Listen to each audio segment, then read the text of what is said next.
Salam alaikum mbokk yi, j'espère que vous allez bien. maa ngi leen nuyuwaat di leen ziarawaat di leen ndokkeelaat di leen félicitewaat bu baax a baax ci occasion suivre gi ngeen suivre suñu canal bi di comprendre grammaire en wolof.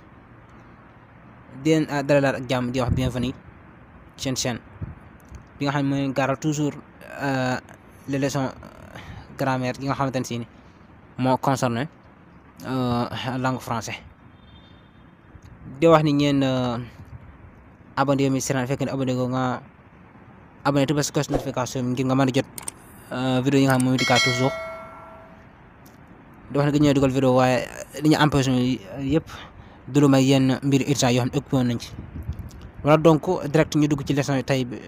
mu nekk loo xam ne ñu concerné les types de phrases mu nekk loo xam ne lu ñu ràññee la ci grammaire mu nekk loo xam ne ñu war a takk la war koo resal war ko xàmmee bu baax distingue ko bu baax a baax a baax. Voilà donc kon mi noonu comme ni ko gisee ci miniature bi noonu le type de phrase mooy xeetu phrase yi nga xam ne moom moo am ñu mën koo ràññee xàmmee ko bu baax a baax. léegi lan mooy type de phrase yi définition bi définition de la phrase mooy xamle phrase mooy lan. La phrase est une suite de mots qui a un sens construit selon un ordre grammatical correct et qui permet la transmission d'une information. taariful jumla mooy lan. phrase bi ñu koy waxee mooy lan. mu ne phrase benn groupe baat bu toppaloo la bu tegaloo bu rangeloo boo xamante ne si ni dafa am benn maanaa bu mu ëmb bu mu wundu boo xam ne moom lay tekki. phrase bi nag ñu tëgg ko selon benn système bu tegu ci naxwu bu tegu ci grammatical bu correct bu wér xasaba nizaamin naxwiyin saxeex ci lañ ko tëgg nga xam ni moom a phrase bi dalay yombal nga mën a jàllale benn information. kon information bi nga xam ne moom la phrase bi ëmb ginnaaw bi nga xam ne tëgg dañ ko ba noppi tegale ko moom la bëgg a jàllale ci anam gu yomb ginnaaw bi nga xamee ni tëgg nañ ko noonu. kon loolu mooy définition de la phrase. donc ba tey ñu ngi ci explication définition de la phrase. ngi si suuf noonu mu def une phrase ça commence par une majuscule et se termine par un point de ponctuation. une phrase li muy commencé mooy benn majuscule benn arafu mag lay commencé te buy jeex benn point de ponctuation lay jeexee. kon dafa am différence ñoom phrase yi waaw phrase bu ci nekk ak point de ponctuation ba nga xam ne moom lay terminer lépp solo ay genn ki ndaw rek dana ci ñëw détaillé ko mu nekk lu leer nañ ci ay tafasil. kon mi noonu exemple ci phrase dañuy gis ni je révise mes leçons damay nafar samay leçons le benn phrase la. comment résoudre ce problème naka la ñuy régler problème bi kayfa nuhallu aw kayfa yuhallu هذه المشكلة. quel temps magnifique temps bi gën a rafet kon boobu yéemu la. ouvrez cette porte tijji leen bunt bi ouvrez cette porte. kon nu ñu xoolee ñu gis ni yëpp benn bu ci nekk benn phrase la bu ñu tëgg selon benn système bu tegu ci grammaire tegu ci naxwu bu wér bu correct mu am benn sens ñu maana boo xam ne moom la wundu ëmb ko bëgg ko jàllale nga xam ne mooy information bi nga xam ne moom la bëgg a jàllale ci ñi ñu tuddee mutalaqina saami'in ñi nga xam ñoo koy dégg man koo jëriñoo fekk nañ koy jëriñoo man ko exploiter fekk nañ ko war a exploiter. donc ñu ñëw leeral phrase yooyu benn bu ci nekk ban façon phrase la nga xam ne moom lañ koy tuddee. ñu noon ci kaw je révise mes leçons man damay nafar samay leçon kon loolu information la day joxe information kon action la benn fait la bi ñu def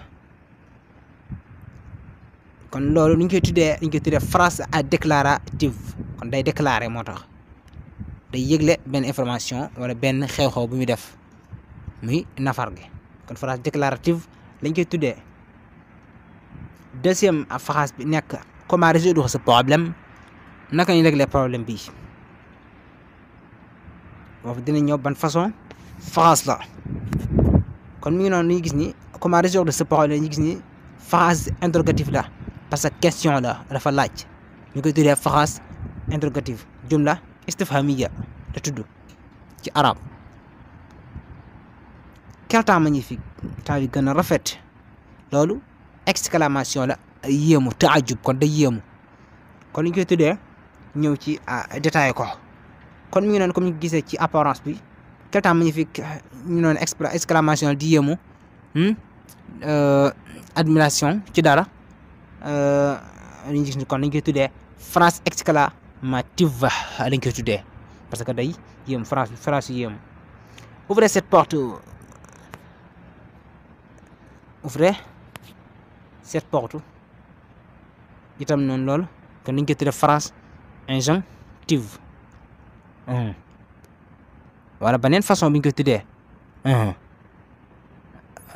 moom tëggin bi ouvrez cette porte ndax day digle moo tax day demander ci nit ki mu def dara kon injonctif la am na beneen façon bi ñu koy tuddee dañ ci yegg ci détail ko incha allah. wala ñëw ci gën a leerlaat détail waat maanaaw ak rôle phrase yi ñu dala ko ci la phrase déclarative di la wax ne yow mi seenaan fekkee ne abonné goo nga abonné ci chaîne bi dafa gaa ngi gis bouton bu xonq boobu noonu di rouge rek nga xam ne abonné gu nga bës ko mu daal di abonné wu nga bës ko si notification ngir mën a yëgal vidéo yi nga xam ne moom it di kaa toujours nga ji mën a jëriñu bu baax baax te boo ko mënee partagé nga partagé ko sa xarit yeeg groupe WhatsApp yi ñu mën see jëriñu bu baax baax parce que français la coopération collective wala solidarité kese dañ ci jublu ci lu may loolu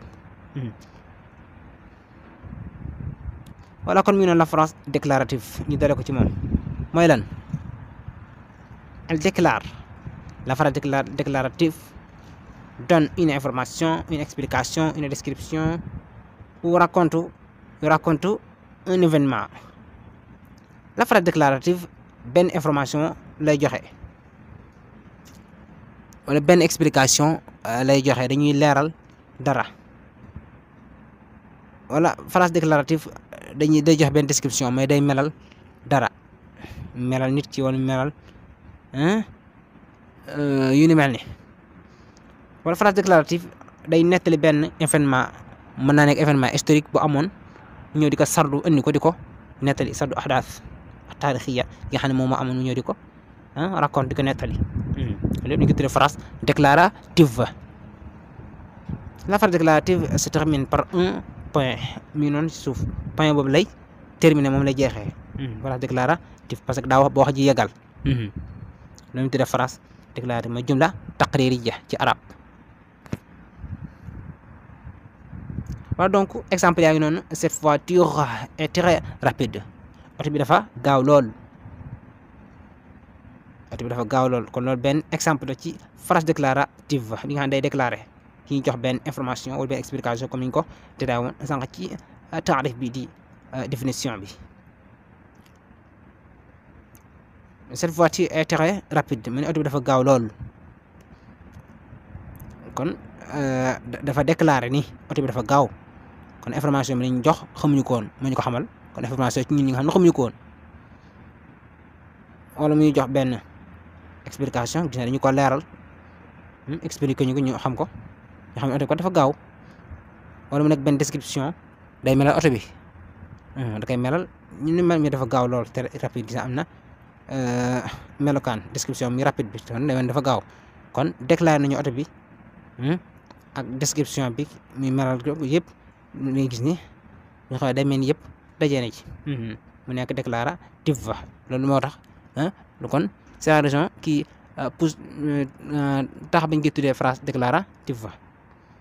Je vais à l'école chaque jour à vélo. ma demee ci école ba toujours dugg ci vélo toujours ma dem école may dugg ci vélo loolu benn exemple la ci phrase déclarative. xamuñu kon ñoo xam ne moom toujours bi dem école kat vélo lay dugg. kon loolu phrase déclarative lañ koy tuddee. bu ko tëg ngay digal kenn ba ngay demande ci moom dara déedéet waaye day ñëw rek wax ñu ko ngir ñu xam kon information ñu koy informé. kon loolu ñu ci def phrase dañuy joxe exemple rek ci yooyu rek yam ci yooyu rek waaye yeneen yoo gisaat ci ay exemple wala ay phrase yu mel comme yi rek c'est la même chose jàppee comme phrase déclarative. dañ ñëw ci deuxième catégorie bi di deuxième type bi di phrase interrogative ñu koy tuddee. la phrase interrogative mooy lan sert à poser une question. phrase interrogative dañ koy jëfandikoo bu ñuy poser question. moom lan lay nañ koy xàmmee lan mooy particularité yi koy ràññee rek phrase déclarative wala yeneen phrase. et se termine par un point d'interrogation. moom point d'interrogation lay jeexee moom phrase interrogative. kon mooy phrase bi nga xam ne day poser question mooy jumla istifhamiya. lu muy jeexee point interrogation mooy point bi nga xam ne noqta istifhamiya la ma nekk noonu rouge entre guillemets wala entre parenthèses beneen qawsayni. il existe deux types d'interrogation. am na ñaari façon d'interrogation nag yu mu am kon day mën a taxaw seetlu bàyyi xel ko ràññee ko bu baax a baax. l'interrogation totale am ñu dee l'interrogation partielle. l'interrogation totale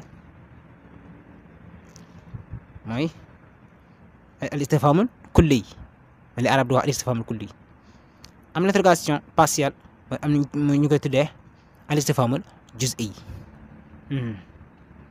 kon loolu ñaari type la ci interrogation yi nga xamante ne si ni phrase interrogative lamboo na ko man ko bàyyi xel mu ko seetlu man ko tenir compte. ñëw ci exemple yi gën ko détaillé mu gën a leer. wala mi ne comme ni gisee ci suuf kon it sa livre partiel kon ni gis ni oui ou non ndax xam nga livre bi. kon loolu dañuy gis ni poser question bi nga xamante ne si ni tontom soit mu nekk oui soit mu nekk non dañuy gis ni moo nañu tuddee interrogation totale ma istifham kulli lañ koy tuddee. bu dul bi nag kon comme gisee ci suuf quel âge as-tu lañ ci kon dañ koy tuddee interrogation partielle lañ koy tuddee. interrogation partielle lañ koy tuddee kon al istifhamul juz'i parce que mu ne la ñaata at nga am quel âge as-tu benn nga ne ma 15 ans wala 16 ans 17 ans 18 ans 19 ans 20 ans ainsi de suite nga xam ni dafa tegaloo day nekk lu tamaam comme ni ko gisee noonu rek mooy raison bi nga xam ne mooy tax ñu tuddee ko interrogation partielle mooy al istifhamul juz'i. donc ñoo ci beneen ci type de phrase ki te mooy ñu koy tuddee la phrase exclamative mooy phrase bi nga xam ne phrase su yéemu la jumla ta'jubiyya la arabe di ko tuddee. la phrase exclamative permet d'exprimer un sentiment joie colère étonnement dégoût. mais la phrase exclamative bi nga xam ni jumla ta'jubiyya di yéemu moom day yombal nga daal di leeral benn sentiment boo xam ne amee nga ko li muy wax benn nga am mbégte wala nga mer wala nga yéemu wala yu ni mel ni benn sentiment daal nga amee mu nekk ci yow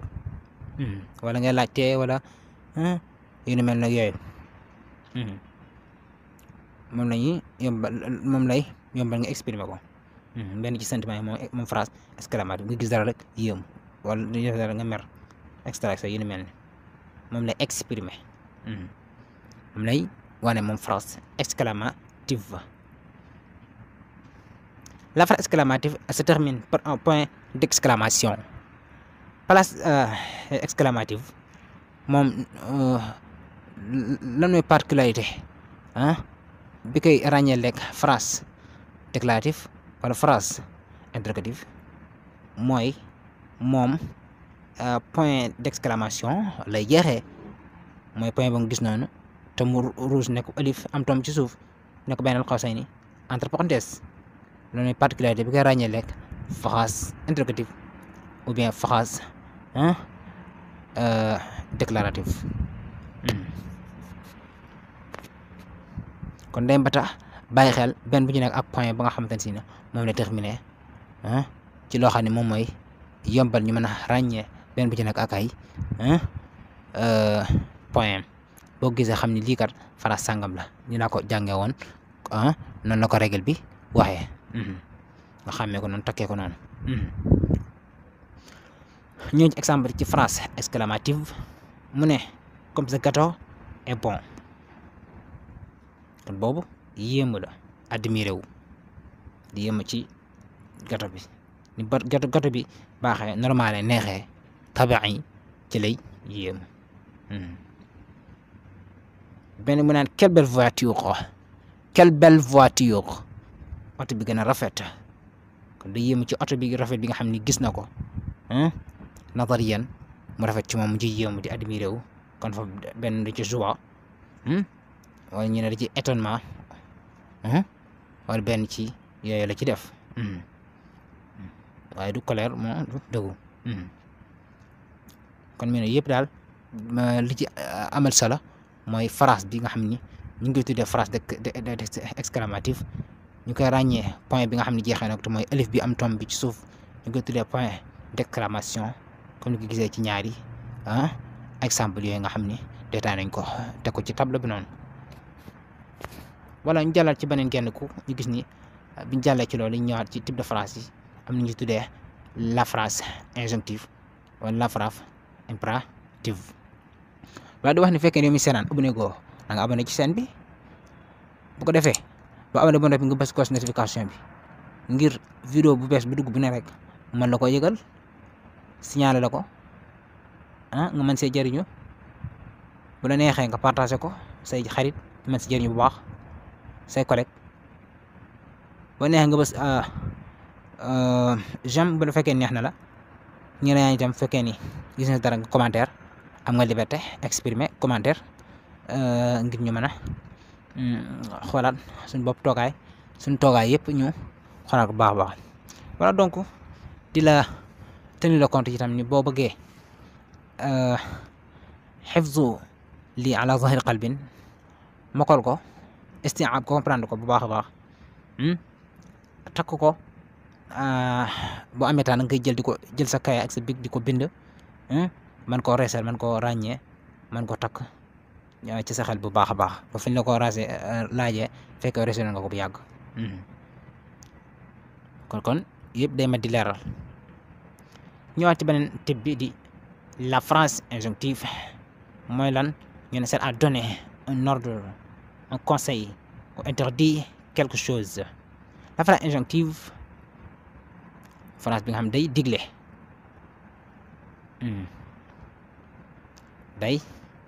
dalay kon digal. phrase injonctive dañ ko jëfandikoo ci joxe benn système wala benn conseil dama lay conseil nga def dara maa lay conseil kat comme ni ma doon def sànq di la conseil kat boo bëggee comprendre grammaire bi ñuy jàng ngay wutal sa kay ak sa bic di ko bind loo si jël nga bind ko jàpp ko di ko réviser bu baax a baax kon maa lay jox conseil kon loolu phrase injonctive dañ koy tuddee. wala ma lay tere dara li mu lay tere kat mooy bul naan sàngara parce que islam da koy aaye kon loolu phrase injonctive dañ koy tuddee. wala impérative entre parenthèses benn conseil ni ma may tere quelque chose extra comme ni ko leeral yëpp rek lépp lu ñuy digal dina demande nga def ko wala lu ñuy tere dina demande nga bañ ko def jàpp ni phrase injonctive dañ koy tuddee phrase impérative entre parenthèses. Elle peut se terminer par un point ou un point d'exclamation moom ban melokaan la ñu xàmmee ni phrase bi kat ñu ngi ko gisee phrase injonctive la tudd wala phrase impérative mooy ne day jeexee benn point day jeexee comme point boobu ñu gis ne phrase déclarative wala mu jeexee benn point d'exclamation mooy bi yëm boobu moom lay terminer ñoo xam ni lii kat phrase injonctive la day digle wala impérative la day santaane ci nit mu def dara wala mu koy tere mu bàyyi dara nafyu wala nahyu wala al amru aw talab al amru aw talab kon mi noonu les types de phrases yooyu la phrase déclarative mooy bi nga xam day ñu déclaré ñu informé ñu xam benn information ñu xamutoon wala benn description wala ñu ni mel ni comme ni ko détaillé woon ca jël benn ba la phrase interrogative mooy bi nga xam day laaj poser des questions ngir ñu xamal ñu dara lu ñu xamutoon wala ñu ni mel ni la phrase exclamative mooy phrase bi nga xam jumla bi nga xam ni jumla day yéemu gis benn oto bu rafet mu yéemu ci wala benn lekk gato yu ni mel ni mu yéemu ci nga xam ne day exprimer benn sentiment bu nekk ci nit ki nga xam ne moom la yëngal bàyyi ci moom impact ba mu tax koo yéemu moo oto bu rafet beeg di wax ay melokaan description beeg wala yu ni mel ne yooyu la phrase exclamative mi noonu comme moom ñu wax sànq la phrase injonctive mooy yu nga xam ne da lay digal al amru mooy at talab awin nahyu mooy digal dara nga def ko wala ma tere dara nga bàyyi ko mooy injonctive wala ñu ko tere ba tey impératif wa kon exercice yaay noonu de quel type de phrase s'agit-il léegi da ngay jéem a appliquer exercice bii nga gis nii ñu proposé la ko ngir mu mën a yomb yow mi nga xam yaa ko siifur nga mën sa jëriñoo bu baax a baax mën laa jëriñ ngir nga mën ko gën a comprendre bu baax a baax dañuy xool yi nga xam ne ay phrase injonctive la ay phrase interrogative phrase exclamative déclarative ñu génn ko teg ko ci place am ba mu dëppool fi mu kaa nii al munasib la piscine est fermée pendant les vacances ou bien est fermée pendant les vacances piscine bi ci biir vacances dañ koy tëj kon am na foofu benn espace bi nekk bu jàkkaaroog moom phrase bi léegi dañuy leeral phrase bi ban type de phrase la na phrase déclarative la wala exclamative wala interrogative wala injonctive maanaam ndax day informer benn information ngi ñu xam ko wala day yéemu wala ñu gis lu mu yéemu wala day laajte wala day digle ñu def dara wala ñu bàyyi dara il est temps de partir heure dem jot na arrête ou vous serez fini kon du aajo ñuy jël exemple yi yëpp ci exercice bi di ko lire parce que day gën a jël temps di guddal dañ leen bàyyi rek ngeen jëm ko pratiquer appliquer ko lire ko sanoo sa niveau bi nga xam ne am nga ko te wax bu fekkee ne abonné nga abonné man sa jëriñ bu baax a baax di mën a exercice yi ak di ko pratiquer man la gën a amal njëriñ gën a améliorer gën a développer sax grammaire française jaaree ko ci en version wolof bi nga xam ne toujours suba nga ñu ngi koy gaaral fii seen di comprendre grammaire en wolof. donc ñëw ci ay genn koy ndaw daal di indi li nga xamante ne moom mooy pratiquer l'exercice. donc comme ñu gisee nañ ci table bi corriger de l'exercice mu ngi noonu de quel type de phrase s'agit-il ñu ngi génne type de phrase yi nga xam ne moom moo am ci table bi nga xam ne moom nga jàkkaaroon comme niñ ko tuddee woon mu ngi noonu ñu pratiquer nga xam ni bu njëkk bi déclaratif la bu ñaar bi nga xam ne il est temps de partir déclaratif bi gis na day déclaré ni heure bi jot na arrête ou vous serez fini injonctif la gis na day digle wala muy tere dara day tere waa day arrête loo oui est-ce monsieur wala asafula qui est ce monsieur day interroger day laajte j'ai publié ma casquette kon déclaratif la kon yii yëpp comme ni ko gisee rek ainsi de suite ba ñu yeggee ci dernière phrase bi da ngay gis ni loolu mooy pratiquer exercice bi noonu la mate ñu corriger ko ci anam goo xam ne anam mucc ay gu normal boo xam ni tabian la wala den bàyyi ba beneen yoon ila liqa